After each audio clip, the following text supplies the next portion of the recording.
नमस्कार दोस्तों। बिहार की राजनीति से इस वक्त की सबसे बड़ी खबर आ रही है।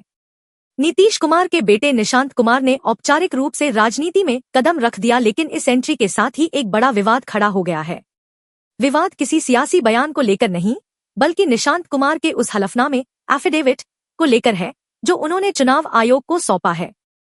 सोमवार को निशांत कुमार ने एनडीए उम्मीदवार के तौर पर बिहार विधान परिषद एमएलसी चुनाव के लिए अपना पर्चा भरा। नामांकन दाखिल करने के बाद मीडिया से बात करते हुए निशांत कुमार काफी आश्वस्त नजर आए। उन्होंने कहा, मैं उन उम्मीदों पर खरा उतरने का पूरा प्रयास करूंगा जो मुझ पर जताई गई है। मुझे जो भी जिम्मेदारी दी गई है उसे मैं पूरी ईमानदारी और समर्पण के साथ निभाऊंगा। अब आते हैं उस मुख्य विवाद पर जिसने सोशल मीडिया से लेकर बिहार के सियासी गलियारों तक हलचल मचा दी है। अखबारों और मीडिया रिपोर्ट्स में इस वक्त एक ही हेडलाइन चल रही है, बेटा पिता जैसा नहीं निकला। ऐसा क्यों कहा जा रहा है? दरअसल मुख्यमंत्री नीतीश कुमार खुद एक क्वालिफाइड इंजीनियर हैं।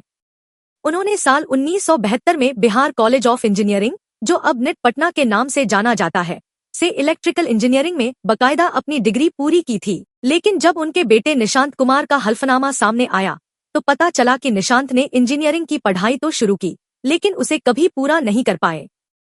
हलफनामे के मुताबिक निशांत कुमार ने साल 1998 में पटना साइंस कॉलेज से इंटरमीडिएट की परीक्षा पास की। इसके बाद उन्होंने रांची के मशहूर Birla institute of technology BIT Mesra में बैचलर ऑफ इंजीनियरिंग कोर्स में एडमिशन लिया।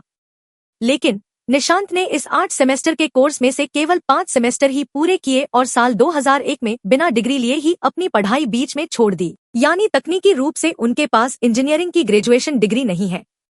जैसे ही यह बात सामने आई, विपक्षी पार्टियों खासकर राष्ट्रीय जनता दल ने इसे लपक लिया।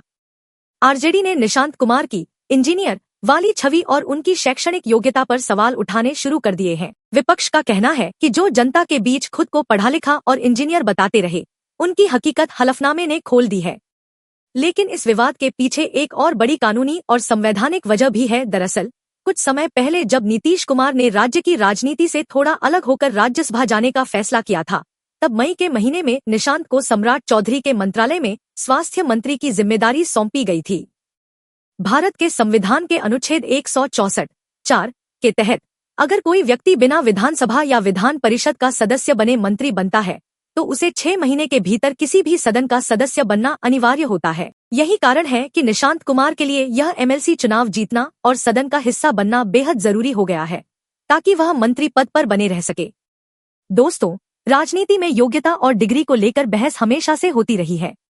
एक तरफ जहां विपक्ष इसे मुद्दा बना रहा है, वहीं दूसरी तरफ नीतीश कुमार के समर्थक इसे निशांत की ईमानदारी मान रहे हैं कि उन्होंने अपने हलफनामे में कुछ भी नहीं छुपाया और जो सच था वही सामने रखा। अब देखना यह होगा कि निशांत कुमार बिहार की राजनीति में अपने पिता की विरासत को कितना आगे बढ़ा पाते हैं और क्या वह बिहार के विकास के अपने वादे को पूरा कर पाएंगे।